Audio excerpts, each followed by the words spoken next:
Morning, SG. Once again, I don't know how good of a morning it is, but it's not even really morning anymore. It's closer to afternoon. I changed my cam to black and white. It's actually a godsend because you don't see all the splotchy makeupness. It's good, because I don't really feel like doing my makeup right now. I just woke up from this nightmare that my journalism teacher first tried to... Gosh, it was all kinds of bladed weapons. First it was like pocket knives, and then it was like throwing knives, and then it was like samurai swords. Being stabbed to death is like my worst fear, so those dreams are always really bad. And in my experience, if you have a dream where you're in peril or danger, or you're running from someone who wants to hurt you, chances are you're either hiding something from someone, or there's a problem that is really glaring that you don't want to deal with. And I probably have all of the subliminal meanings right now. Great. But yeah, I've been that anxious that I've been having really bad nightmares. It's really crummy being in this bad of a mood all the time. And it's been like this since Tuesday. So, 4 days of just being on edge and anxious and upset, negative. It's really exhausting, actually. It's draining. I mean, I'm staying up late because I can't fall asleep, and then when I do fall asleep, I get up at 8 and then go back to sleep for like 3 more hours. It sucks. So my sleep schedule is all weird, and my eating habits have become erratic again, and the last time this happened, I was down in Tennessee, like, wanting to cut my throat out. So that's where I am right now, and I don't know, have you ever just stood back and looked at your life and your situation and just felt foolish? Like, you're just a joke. That's kind of how I feel right now. I went out last night.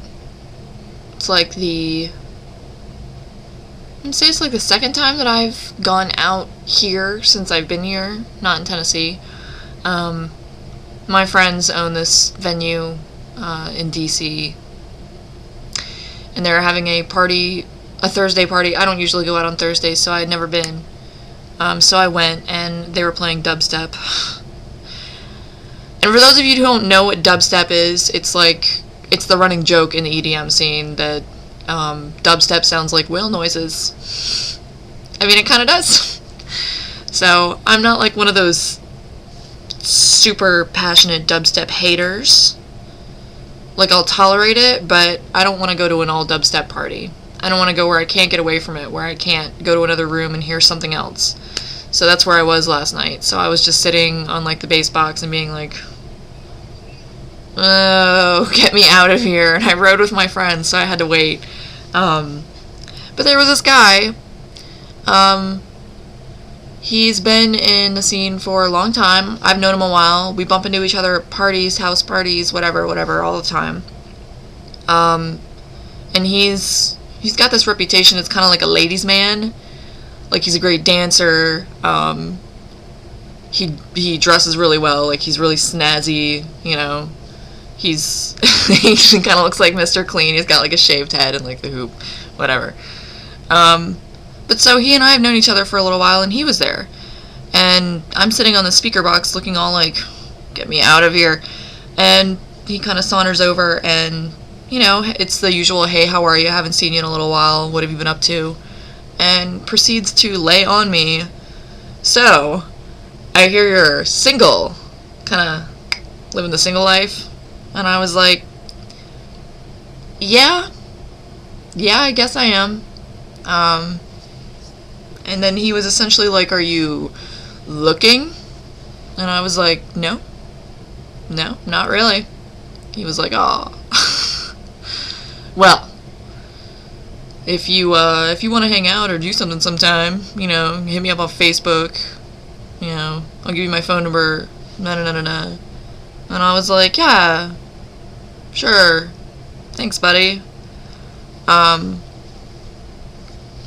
saunters away. And I left with a different friend who was leaving earlier, thank God. Didn't really think anything else of it until I got a text from my friend who was still there that was like, "Dude, Rex wants to get up on you." And I'm thinking to myself, like, it was a really weird feeling because the situation that I'm in is really odd for me. I've never been in this kind of situation before. I'm just winging it. Like, I don't really... There's not, like, a user's manual. There's not, like, a guidebook or anything, but I'm just kind of... I guess I'm trying to go with the flow. I don't know. But I'm single on all my profiles and everything. It lists me as single. But I'm not looking because I'm seeing somebody. But I can't tell anybody that we're seeing each other. And I mean, I literally can't, because my ex is like, he would just be heartbroken. I mean, he tells me that he's still in love with me, and I know that he is, and I don't want to hurt him.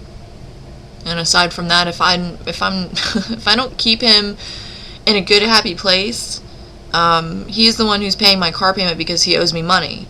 So there's that. So it has to be secretive. And I don't want it to be. But I don't have a choice right now. So I'm losing my train of thought. I can't even keep up with my own train of thought.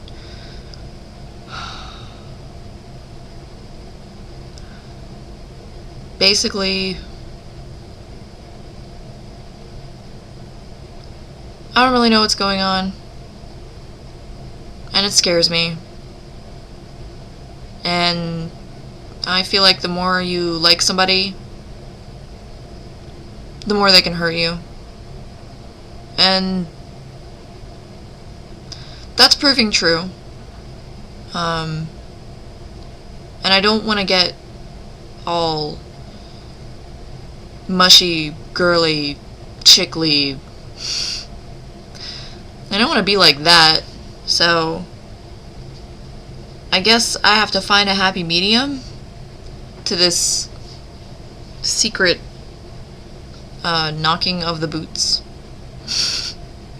I was gonna say romance, but it's not really. It's not really a romance if it's all secretive and you can't talk about it, and it's not like there's chocolates and teddy bears and stuff, but I don't know. It's putting me in a weird place, and I'm already in a weird place, so it's just doubly making everything kind of weird. And I can't talk too much about it. I can't even go into detail. I'm not allowed. Which at first was sucked because I did want to talk about it. I wanted to tell everyone about it. I was so, I was smitten. I was just smitten. I felt like a teenager. I'm gonna figure it out. Hopefully within the next couple of days. And you'll know how it goes, because I'll either be cool and groovy and chillin', or fucking hating life.